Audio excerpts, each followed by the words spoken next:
Hi, everybody. This is Music, the Unifying Force, episode 10. What? Episode 10. I'm Janice Siegel with my friend. Yusuf Gandhi. I'm Yusuf Gandhi, and we're glad to be here again to the second part of our rock and roll. Well, there's a lot to say Yes, about rock and say roll. about rock and roll because, as we said earlier, rock and roll is what has really united the world in more ways than many people can imagine.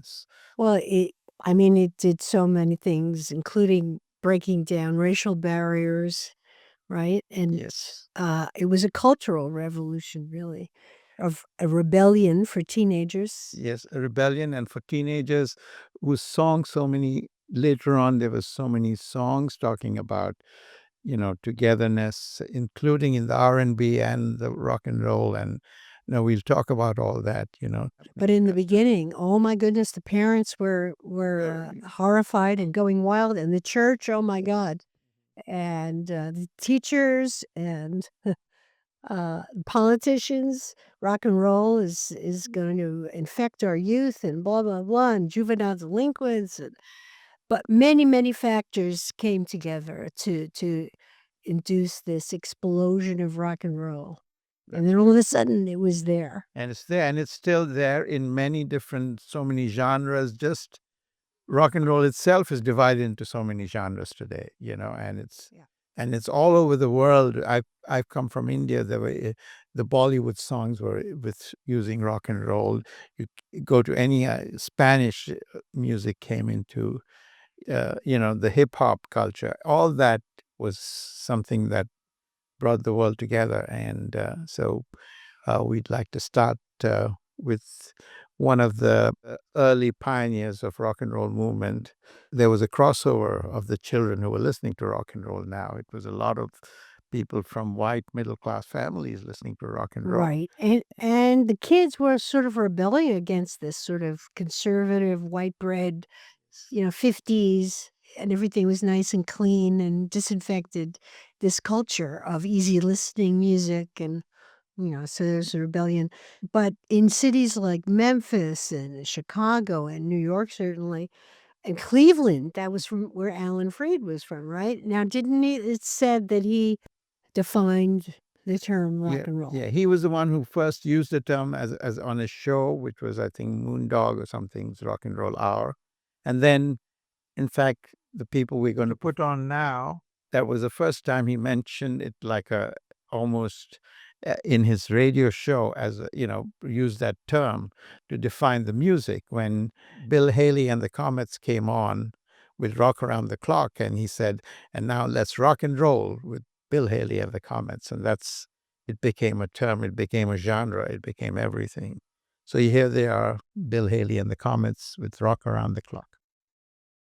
1, 2, 3 o'clock, 4 o'clock, rock. 5, 6, 7 o'clock, 8 o'clock, rock. 9, 10, 11 o'clock, 12 o'clock, rock. We're gonna rock around the clock tonight. Put your glad rags on, join me home. We'll have some fun when the clock strikes 1. We're gonna rock around the clock tonight. We're gonna rock till broad daylight. We're gonna rock around the clock tonight. So now, is that clip from Blackboard Jungle? No, it's from the movie Rock Around the Clock. It's from the movie Rock Run Tech. That was their movie, and it was it's I think it's to do with a dance contest or something that they're performing at. Yeah, certainly does look like And that movie really was, I think, for me as a kid, I saw it in the theater in a matinee show. Yeah. That's what we would get in India. Movies like these would be in matinee shows. And I went and saw it when I was really, must be, would be barely 10 years old or something. In 1960, it came much later. Yeah. 56 or something was a movie, 55, but it came in, I think, 1960 or something. So did you ever see Blackboard Jungle? No, it never came there. This one came with them, and then there was another one called Don't Knock the Rock, which is what came.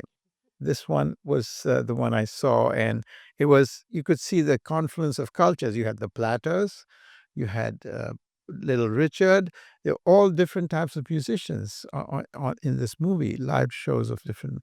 For me, it was the first time we were getting to see American live performances taking place, and it was quite an experience. And Just a fun fact about Bill Haley that I discovered: he was blind in his left eye.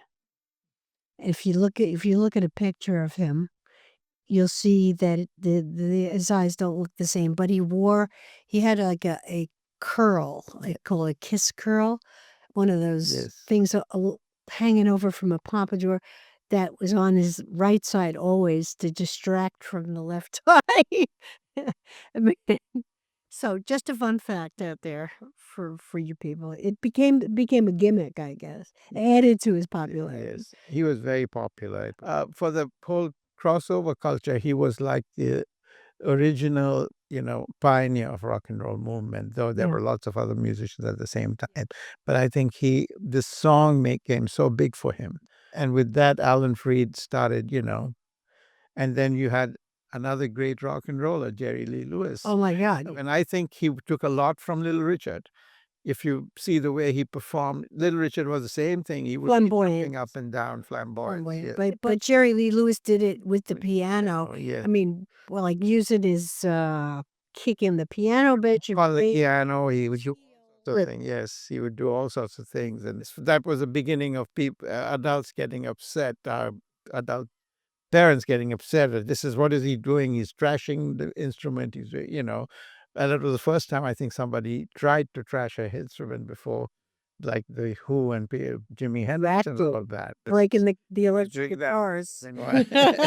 Yeah, Jerry Lee Lewis was breaking pianos. His big hit was Great Balls of Fire, I think, Yes. right? And we are going to hear a whole lot of shaking going A on. whole lot of shaking going Yeah. on. Yes. All right. Come on over, baby. Whole lot of shaking going on.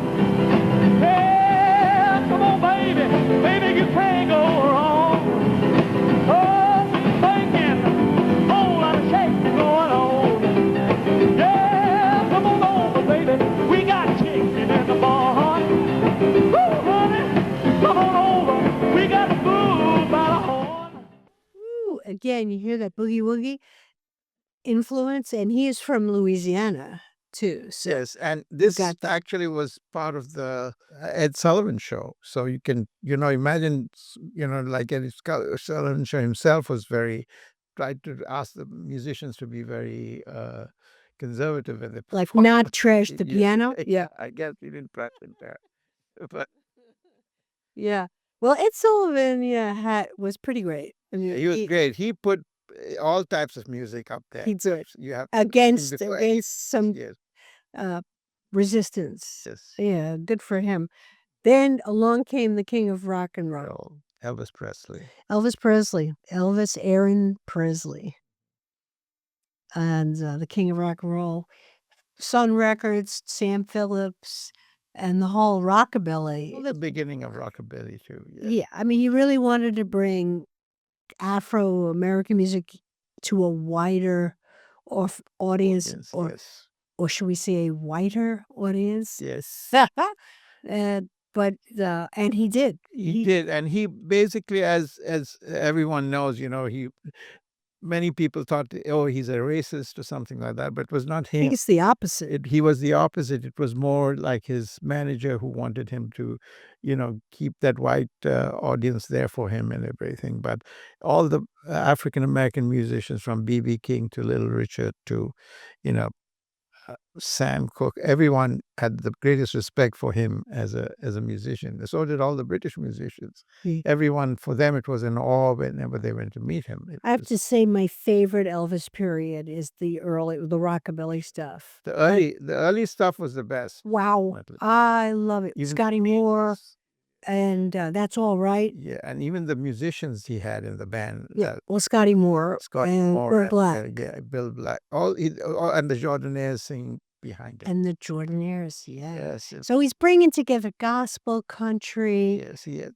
and R&B and blues, really. So what we're going to play is a song which was written originally by Arthur Crudup, who did it, but it was Elvis Presley's first recording at Sun Studios with Sam Phillips, and was That's All Right, Mama.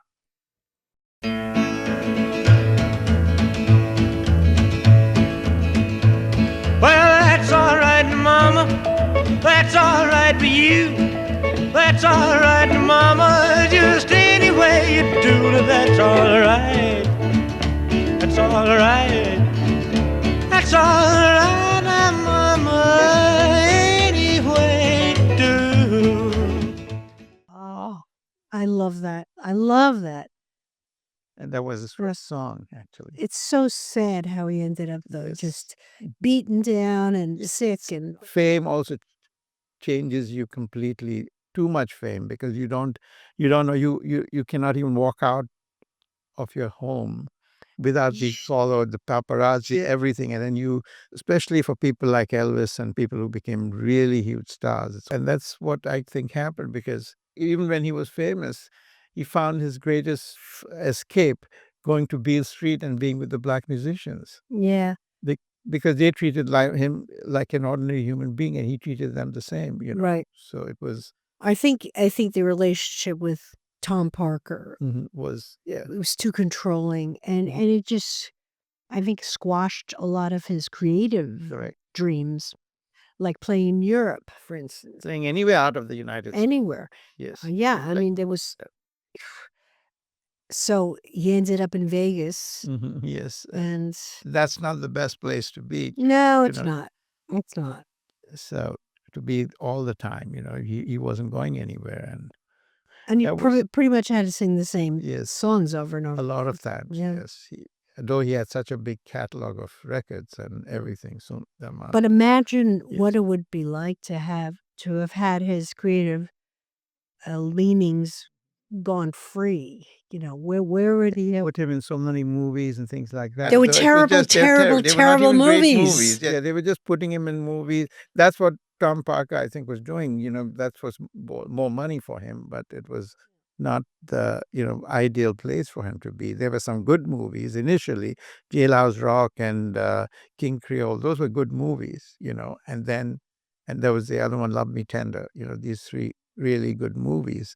But as you saw, as it started progressing, they just became, Yeah. sort of like you don't want to see them again. It's almost like that. No, sometimes. there's no need to see. Yeah, them. yeah. So it's the Jailhouse Rock I always enjoy seeing, because that was, I think, one of his best. So that and like King Creole, Love Me Tender. Musically, everything was much better than the others. I have never seen an Elvis movie. I have to. I've seen quite a few of them. I Because they were there all the time in India. That was the only movie. I think Elvis movies were there all the time. Every movie was released in India. So good to Well, see them. Yeah. Poor Elvis, may he rest in peace, and left us such great music. Then we move on to Carl Perkins, who is also a king of rockabilly. Yeah, and who also did his first recording at Sun Studios. Right, which was, same play. it was the song which 1 year after Carl Perkins sang the song, Elvis did it 1 year later. Blue Blue Suede Suede Shoes. and that became the actually Elvis's hit. People again didn't realize it was those who knew that it was Carl Perkins, but it was Elvis's song. Many people thought it. Apparently, Carl Perkins overheard a dancer like yelling at his date for scuffing up his shoes.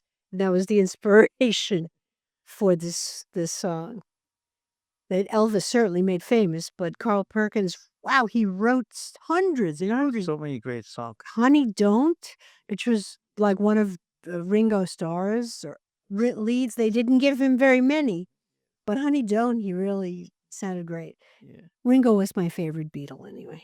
So, it was, no, he wrote Carl Perkins. His guitar playing again was phenomenal. He was, Oh, yes. he was so much an influence on the Beatles, on the Stones, and all of them actually, and especially the Beatles, on Eric Clapton, all of them. Yeah. He was a big influence on them.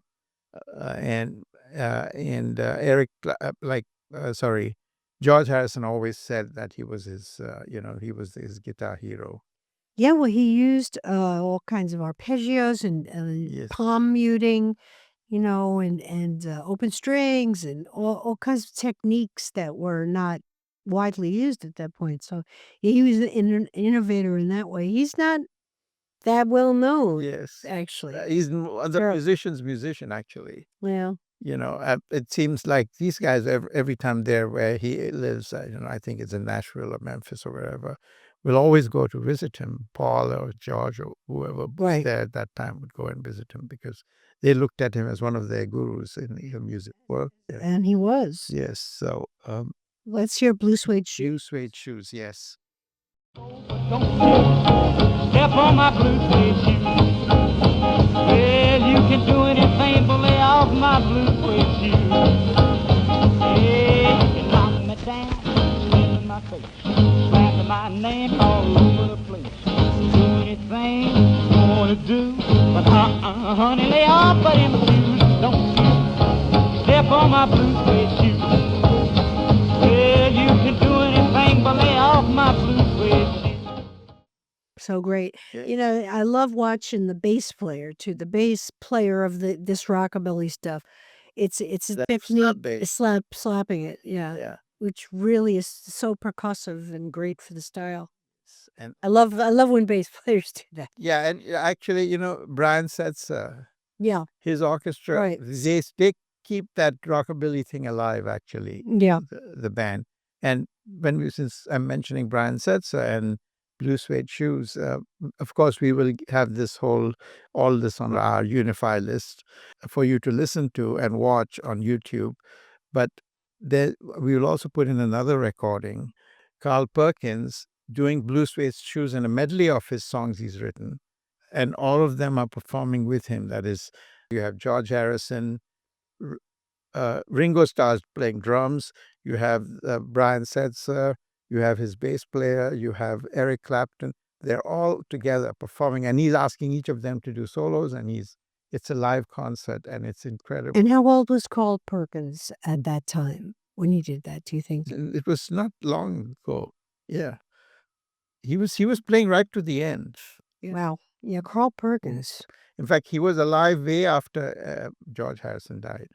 I think Well, yeah. speaking of British museums, British musicians, we have to talk about skiffle music as a precursor to rock and roll as well. And I really didn't know much about it, honestly. So I had to look and see where it came from. And it's really just American folk music and adding a beat. Yes, and to- Lonnie Donegan, who basically pioneered the whole movement. Basically, he was actually a traditional jazz musician, trad jazz band he had, and then he used to come to America. He heard the music of Lead Belly, and he got into it very much. And that's when the whole skiffle thing came about for him, using folk and rock and roll and everything and country and he did the song Rock Island Line, which was again originally done the first recording was by Lead Belly, and he did that song, which became a hit, and Right. it turned on a whole bunch of young British musicians into it, including the Beatles, including Van Morrison, and all of them, and Ronnie Wood. All of them were sort of influenced by the skiffle movement and Right. skiffle guitar playing and everything, and that's how this whole thing. And Lonnie Donegan was Scottish? Glasgow? But he was from London, I think. But I think eventually he was from London, and Oh. but Well, he may have yeah, moved, but probably moved he to London. moved to London, yeah. But I think he would be Scottish, yes. But the thing with skiffle, I think, was that it was a lot of do-it-yourself instruments. Yes. It's instruments that teenagers could put together themselves, like the Washboards and things. T-chest bass or whatever they Yeah, call the washboard washboards bass, and washboards, Yeah. and things you could make out of a cigar box. And basically, you would see that it's also very similar to Zydeco, and it Yes. has from Zydeco Accordion. and the Cajun music forms and everything. So it's got a bit of everything, including like what Bo Diddley was doing, and the hand jive type of playing and all that. So it had a lot of influences. He took a lot of, in fact, in many ways, it could be the Americana of those days. you know. Yeah, But it was skiffle. He called it skiffle. Then he went, and it just turned on everybody. And the Beatles were all this, as the Quarrymen, they were a skiffle band. Right. And then Exactly. similarly, other people, Van Morrison, he's totally, he still does skiffle music at times. He did a record with Right. skiffle music. Right. So he's, Did. Yeah. I saw that. yeah, so it's like they're all still, and when they had a tribute show for Lonnie Donegan, there were so many of them there performing with him, because they all look up to him. And as I told several earlier in one of the earlier sessions, George Harrison always says that if there was no Lead Belly, there wouldn't be Lonnie Donegan. If there was no Lonnie Donegan, we wouldn't have the Beatles. And they all, that's a very, im- important sort of statement to make. So check out our playlist, Yes. actually, if you want to see this sort of evolution Yes. that's going on. And of course, we will have the whole British invasion, which changed a lot more, brought the world together even more. So we will talk about it later in one of the other future sessions. But at this point, let's just hear a bit of Lonnie Donegan, Rock Island Line. Yes. Going down the Rock Island Line, it's a mighty good road, yes indeedy. Well, the Rock Island Line, it's a mighty good road. Well, the Rock Island Line is the road to ride. Yeah, the Rock Island Line is a mighty good road. And if you want to ride it, gotta ride it like a find it. Get your ticket at the station on the Rock Island Line. Well, I may be right, I may be wrong. I know you're gonna miss me when I'm gone. Down the Rock Island Line, it's a mighty good road. Doesn't sound like he's got a Scottish accent or a British accent for that matter. But I guess he Yeah. came here, a lot of Britishers, when they come here, try to get the American accent. Oh, absolutely. Yeah. Yeah. But all he did was speed up the song. Yes, He but sped it up. But he starts it slowly. He Mm. talks about, he goes slow, talks about what the Rock Island Line is, all that. You have to listen to the whole song. Yeah. I just played the part where he's singing. Yeah. But he's speaking as well. It's their spoken word initially, and then he slowly builds it up to this pace. So you got to listen to the whole song. Yes. You hear that? You got to listen to the whole song. Yes. Okay. Now we're getting to Buddy Holly. Buddy Holly from Lubbock, Texas. Yes, from Lubbock. And that whole sad scene. I mean, not musically, but the whole plane crash, yeah. which was horrible. Yeah, and and the songs he's written, he wrote a lot of great songs actually, and songs that are still, like What We're Going to Pay is This'll Be the Day, but there are so many other songs. Oh, Peggy Sue, Every Day. every- Peggy Sue, Every Day, and then another song which people don't really think of him, of Buddy Holly, but it's called Not Fade Away, which is again another, like we talked about, Let the Good Times Roll. There's the song Not Fade Away, which is like a jam band. Every jam band will do the song. If you're jamming, you start with Not Fade Away, and everyone, joins into that song. And that was written by him. And Charles Hardin was his first name and middle name. So it was the credit is given to that, Charles Hardin. I don't know if it still is, but that was Not Fade Away. And it's like a blues. It's like an Americana standard almost, It Mhm. has a lot of different elements in it. And like the Grateful Dead, actually many people thought it was a Grateful Dead song because the Grateful Dead covered it. But let's go on with That'll Be the Day. Well, that'll be the day when you say goodbye, yeah, that'll be the day when you make me cry. You say you're gonna leave, you know it's a lie, 'cause that'll be the day when I die. Well, you give me all your loving and your turtle doving, all your hugs and kisses and your money too. Well, you know you love me, baby, till you tell me maybe that someday, well, I'll be. You see, all of these bands have acoustic bass. It's so interesting. Yeah, in those days, Right. all of them were acoustic bass. And when did the electric bass come in? I That's the think question. the electric bass came in more with the R&B, I think, with the Motown sound and all Yeah. that. I think that's when it really started coming in. And of course, James then- Jameson. Yes, James Jameson and the other great bass players Yeah. around. But it was, I think that's around the time when, because like the Beatles were very influenced by James Jamerson. Paul was. All of them were influenced by the Motown sound, actually. And that's Oh my God. That was my thing, growing up. I loved that music. yeah. So it was. I think that's when it really started coming in, the electric bass playing, because people were now seeing what an electric bass can do. It was not just 2 or 3 notes, like what James Jamerson did with them. Of course, we'll talk about it. There should be actually a whole session on James Jamerson.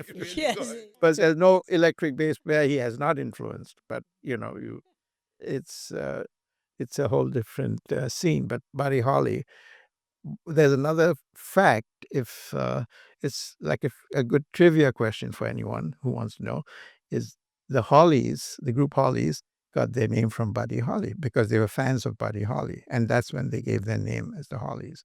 So Did not know that. I did not know that. See, you're a font of information. so that's what Buddy Holly, and we're talking about this whole situation with the day the music died, and Right. there were Yeah. 3 musicians on that. There was Big Bopper. The song, he was one of the musicians. The song Chantilly Lace, we'll play it. We'll have it on our Oh, list. good. Okay, but and then of course there's Richie Valens. Richie Valens was like the first musician who, again, you should see La Bamba as a movie because it's a really great movie to see, which gives you the whole Richie Valens' story. But he, as you know, he had a few songs, but there 3 of them became big hits just in his 8-month career. He was 17 years old. Right. He did this. He got this label deal with a small label called Delphi Records. That person was really, behind him, and he had this 2 songs, Donna, and then he insisted his manager, who was also the record label executive, told him, "Oh, you can't do La Bamba." Right. It's in He said, Spanish. It's in Spanish, and he said, "No, Mm. I'm going to sing it in Spanish." He says, "But you can't expect." And he said, "I'm going to do it, and we're going to make it," because he had gone to He's the Tijuana. Bad Bunny of his time. Yeah, he went to Tijuana with his brother, and he heard the folk tune being played in a club, in a bar. And he just said, "La Bamba," and he just ran and watching the guys play, Right. And But he that's the he whole thing. just put a rock beat to it. The rock beat to it, Yeah. he changed, and even his guitar playing on that, the solo, if you hear the whole song, great solo, everything. He really had tried to do well with his guitar playing and everything. He was a full consummate musician. And so he got this thing done, and then he had, within the 8-month span, he had 3 top 5 hits. It's not at Well, that age. And that is crazy. His recording career lasted 8 months. That's it. Yes. And he died, what, at 20-something? No, 70. 17. Oh my God. That's He terrible. died at 17 in La Bamba. And that whole thing, what they call Chicano rock, he basically changed the whole scene. When you see the movie, also you'll see the kids are going crazy with the song and they're all dancing. He made them like other, white, basic, as I said, middle class family kids, who were I was just me. yeah, and they were dancing, they were having fun, and it's a real sort of a dive into what music can do to people, and music. Yeah. Again, music unites people, That's right. and the music is good. They're going to listen to it, Right. It doesn't matter how diverse. And since then, that song has been done by Los Lobos, by Trini Lopez, which he did it after he Yes. died, Yeah. actually. And then so many other people have done the song. But he just changed the whole thing. Now, he was a pioneer for sure in the Latin world. Yes, he was a pioneer of that music, saying that music can be accepted. Right. Basically, he showed that it can be accepted by these people if you give it to them. And that's the thing about music. You listen to, as I said, you listen to any language music, whether you listen to Buena Vista or Social Club or something. If it's good, it's good. It doesn't matter. And it transcends languages. And let's listen to Richie Valens. Yes. Yeah.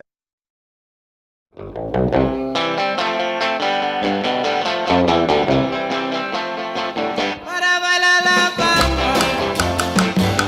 bailar la bamba, se necesita una poca de gracia, una poca de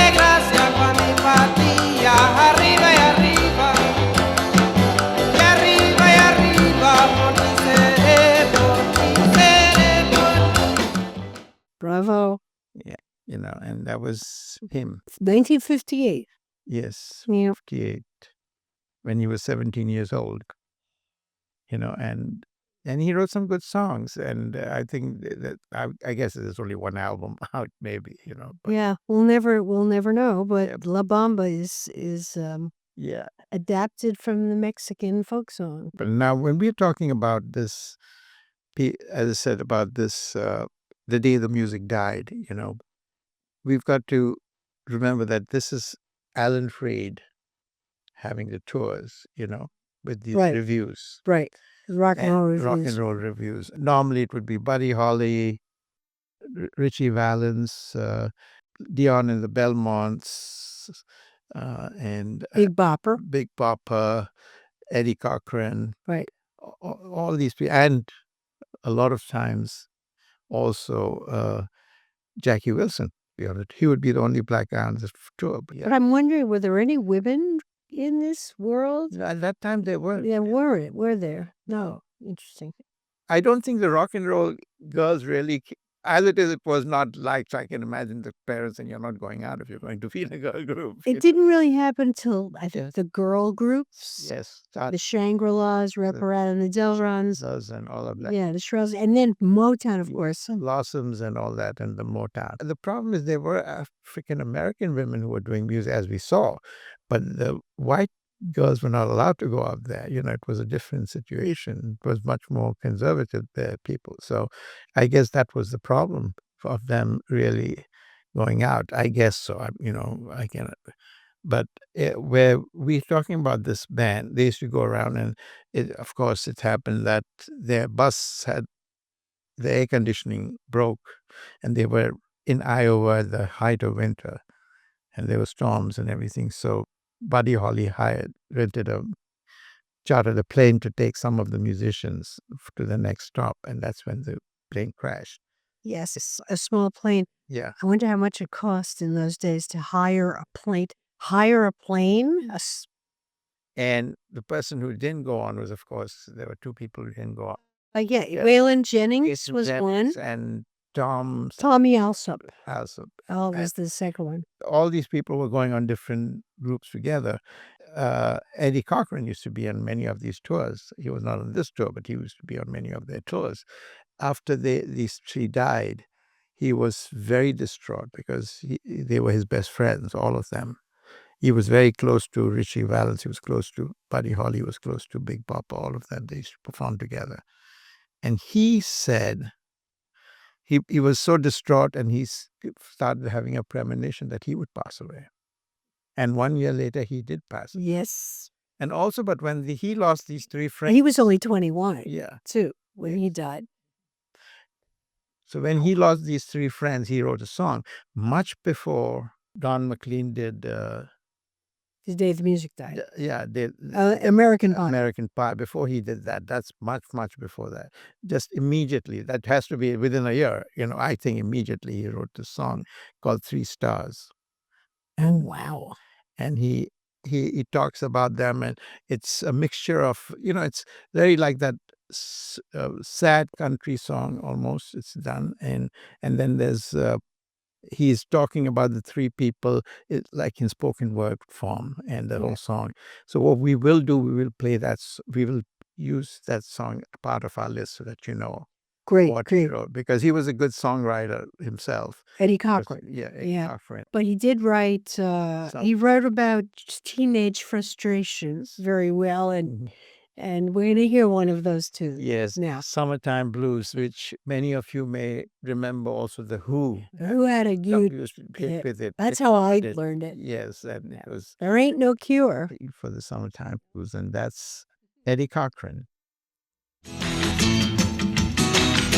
I'm gonna raise a fuss, I'm gonna raise a holler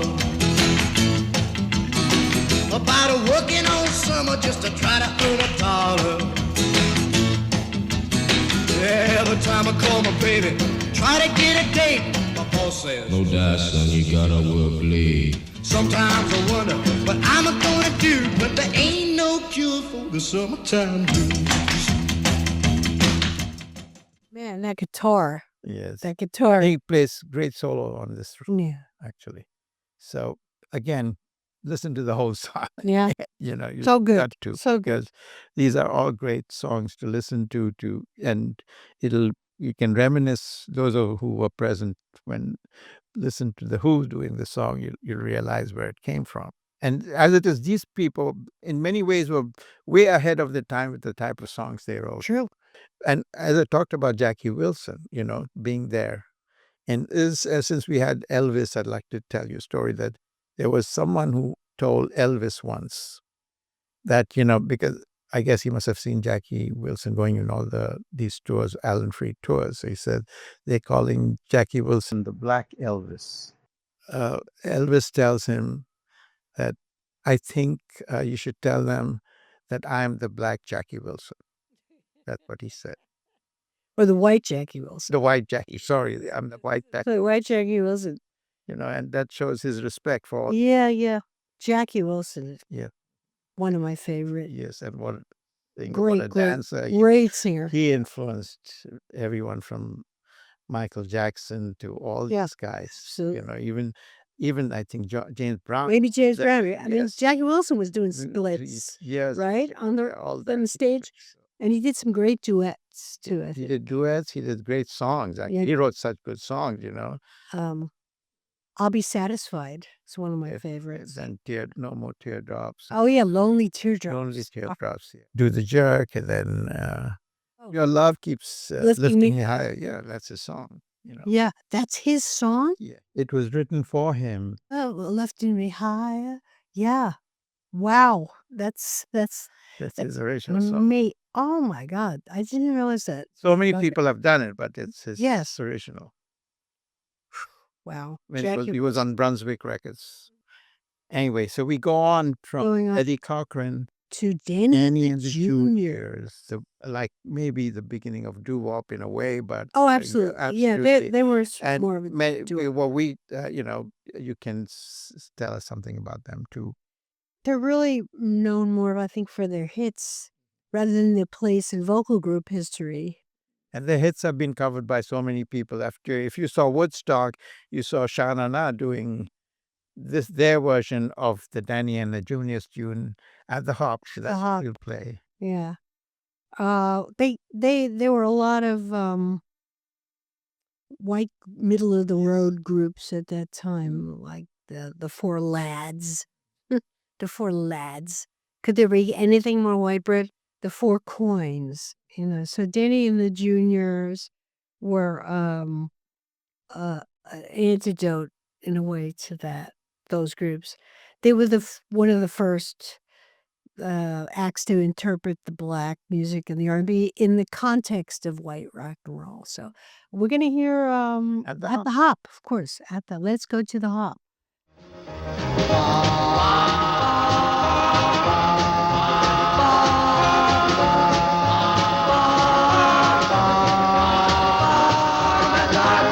Well, you can rock it, you can roll it, do the stop and even stroll it at the hop. When the record starts spinning, you lips are when you're chicken at the hop. Do the dance sensations out, sweeping the nation at the hop.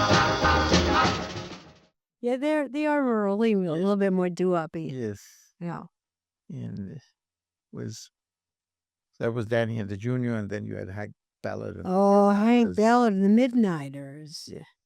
From Detroit, Michigan. Gospel rhythms, explicit lyrics, all the stuff we love. Yeah, they had a whole series of Annie songs. Now, fascinating thing, Work With Me, Annie is really Roll With Me, Henry, right? That I heard Etta James sing Roll With Me, Henry, and didn't realize it was sort of desanitized version. All in response to one another. Annie had a baby as Hank Ballard, and Annie's Aunt Fanny is also Hank Ballard. Yeah, but Hank Ballard and the Midnighters are killing. Let's hear Work with Work With Me, Annie, which is really Roll With Me, Henry. Work with Nanny,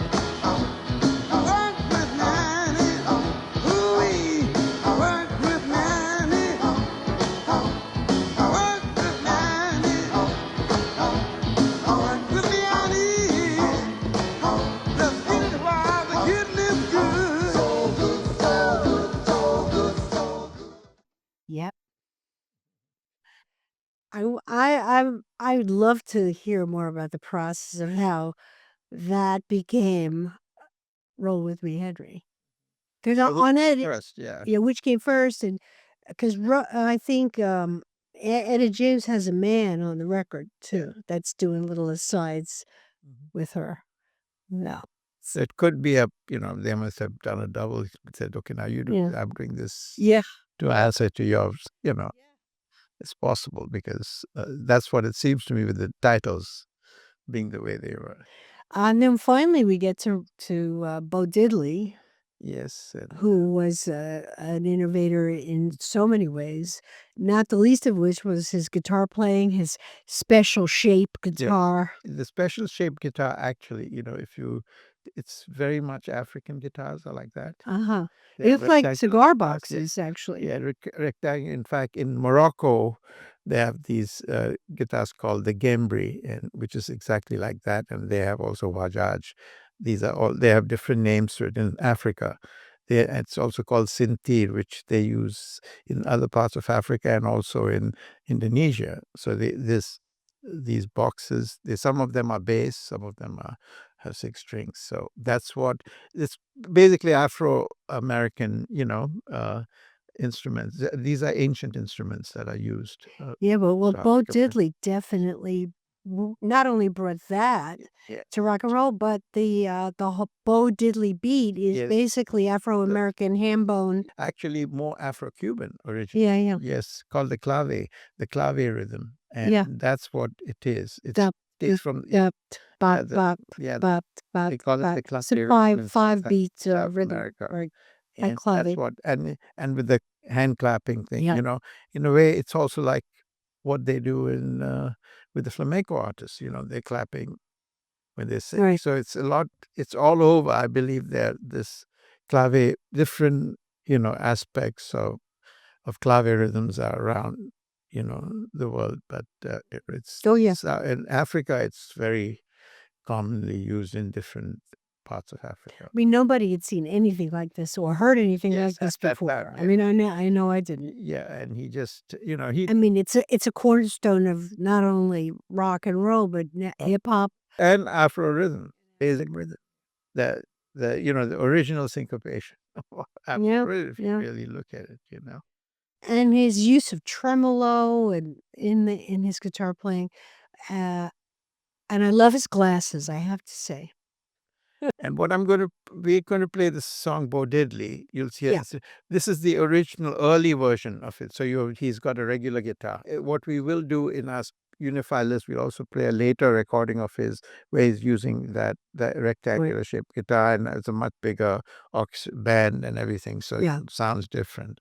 So here is one of the early versions of his Bo Diddley. Oh, till the body baby diamond ring. If that diamond ring don't shine, oh, then take it to a private eye. If that private eye can't see, even I take the ring from me. I'm loving the maracas. Yes. So that's the thing he's used earlier. He used a lot more percussion Yeah. to bring that whole It's a rhythm. little fast. Yeah. Later on, I think he was a little slower, and that was the precursor of the whole in American dance hand jive. That's right. That Willie and the hand jive. yeah, with Johnny Otis did that, Willie and the hand jive. Then so many other people did the hand jive.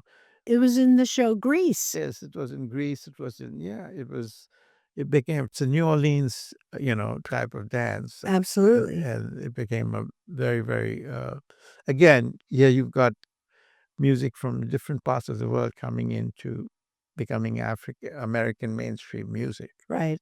in, Yeah. in New Orleans. It's just a beautiful thing how all of these different forces come together to create something new. Yeah. And that thing affects the entire world. I mean, I look at Brazilian artists that were affected by American doo-wop and rock and roll, like Javan, for instance. He loved American pop music, so he reflects it back to us, but using his own culture. in his language too. And when we did our Brazil album, it was like a mirror looking in a mirror, looking in a mirror. So we were doing Americanized versions of Javon, who was doing Portuguese versions of American pop. So, well, this is Music the Unifying Force. I'm Janice Siegel.